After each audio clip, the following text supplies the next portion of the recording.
بسم اللہ الرحمن الرحیم۔ ناظرین کرام، کارا تیگن وہ تاریخی شخصیت ہے جس کے متعلق تاریخ میں بہت ہی حیرت انگیز معلومات اور واقعات درج ہیں۔ ناظرین کرام، کارا تیگن وہ شخص ہے جو کہ بھیڑیوں کے قبیلے کا سلطان تھا اور تاریخ کے مطابق یہ لوگ جنگلوں میں رہتے رہتے وحشی جانوروں کی طرح شکاری بن گئے تھے اور ناظرین کرام انسانوں پر یہ ذرا برابر بھی احساس نہیں کرتے تھے اور خود کو بھیڑیوں سے مشابہت دیتے تھے اور اپنے سر اور جسم کے اوپر جنگلی بھیڑیے کے سر والی کھال لپیٹا کرتے تھے۔ اور آپ میں سے جو بھی ناظرین صلاح الدین ایوبی ڈرامہ سیریز دیکھ رہے ہیں وہ کارا تیگن سے بخوبی واقف ہوں گے اور اس کے بھیڑیوں کے جھنڈ اور اس کی وحشت و بہادری سے بخوبی واقف ہوں گے۔ لیکن ناظرین آپ لوگ یہ بات نہیں جانتے ہوں گے کہ یہی کارا تیگن جو کہ ایک وحشی جنگلی بھیڑیا تھا اور اسے اپنے قوم اور مذہب کے اندر بھیڑیوں کا سلطان اور بھیڑیوں کا آقا کہا جاتا تھا، تاریخ کے مطابق یہ خونی بھیڑیا ایک دن مسلمان ہو جاتا ہے اور اسلام قبول کرنے کے بعد صلاح الدین ایوبی کا جانثار ساتھی بن جاتا ہے اور سپاہی بن جاتا ہے۔ ناظرین کرام، ایسا کیسے ممکن ہوا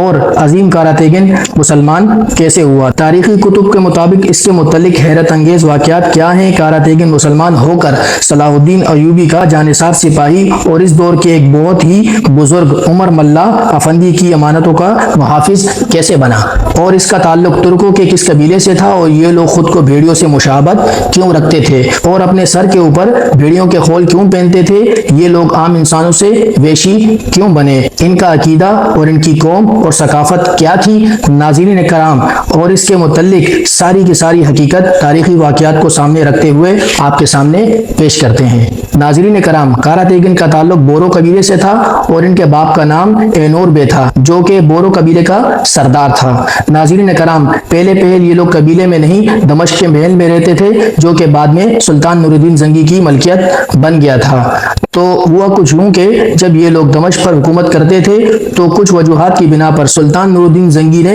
ان سے دمشق کا قلعہ چھین لیا اور ناظرین کرام، کارا تیگن کا باپ اپنے لوگوں کو ساتھ لے کر جنگل اور پہاڑوں کی طرف نکل گیا اور یہ خانہ بدوشوں کی طرح رہنے لگے۔ ان کی کوئی ایک جگہ یا ٹھکانہ نہیں تھا، یہ کبھی ادھر اور کبھی ادھر اپنے قبیلے کو ساتھ لے کر بھٹکتے رہتے تھے اور ناظرین کرام ان لوگوں نے اپنا زیادہ تر وقت پہاڑوں میں گزارا۔ لیکن کارا تیگن اور اس کے کچھ خاص سپاہی اپنے قبیلے سے الگ ہو کر دور دراز پہاڑوں میں رہنے لگے تھے اور وہاں ان لوگوں نے کچھ زیادہ طاقت حاصل کر لی اور جس جگہ یہ لوگ رہا کرتے تھے وہاں پر بھیڑیوں کی کچھاریں تھی اور ناظرین کرام یہ اکثر بھیڑیوں کے ساتھ رہا کرتے تھے، اسی وجہ سے ان کی عادتیں بھی بھیڑیوں کی طرح ہو گئی تھی۔ جیسا کہ کہا جاتا ہے کہ صحبت کا اثر ضرور پڑتا ہے، تو ناظرین پہلے تو یہ بھیڑیوں سے خوف کھاتے تھے لیکن آہستہ آہستہ یہ ان کے اندر ان کے ہم اثر ہو گئے اور سب سے زیادہ حیرت کی بات تو یہ ہے کہ بھیڑیے بھی ان کو کچھ نہیں نقصان پہنچاتے تھے اور وہ بھی ان کے ساتھ اپنا میل جول رکھنے لگے اور آخر کار بات یہاں تک آ پہنچی کہ کچھ بھیڑیے ان کے پالتو بن گئے اور ناظرین کرام جب بھی کوئی بھیڑیا ان پر حملہ کرتا تو ان کے جو پالتو بھیڑیے ہوتے تھے وہ ان کا دفاع کرتے تھے اور اسی طرح سے یہ لوگ بھیڑیوں کے جھنڈ کے اندر بھی محفوظ طریقے سے رہنے لگے۔ ان کا اصل کام لوگوں کے قافلوں کو لوٹنا اور راستوں پر چھاپے مار کر مال غنیمت حاصل کرنا تھا۔ چونکہ یہ لوگ اکثر صلیبی زمینوں میں رہا کرتے تھے اور جن غاروں میں یہ لوگ رہا کرتے تھے ان کا ایک سرا صلیبی زمینوں میں جبکہ دوسرا سرا مسلمانوں کی زمینوں میں ہوتا تھا۔ ناظرین کرام یہ لوگ اکثر صلیبی قافلوں کو لوٹتے تھے اور کیونکہ صلیبی اس دوران بہت طاقتور تھے تو اس لیے بہت ہی قیمتی مال غنیمت گھوڑوں اور ریڑیوں پر لاد کر یہ لوگ قدس کی طرف بھیجتے تھے اور راستے میں کارا تیگن اور اس کے سپاہی ان قافلوں پر حملہ کر کے سارا کا سارا مال غنیمت لوٹ لیتے تھے اور اس طرح یہ لوگ بہت زیادہ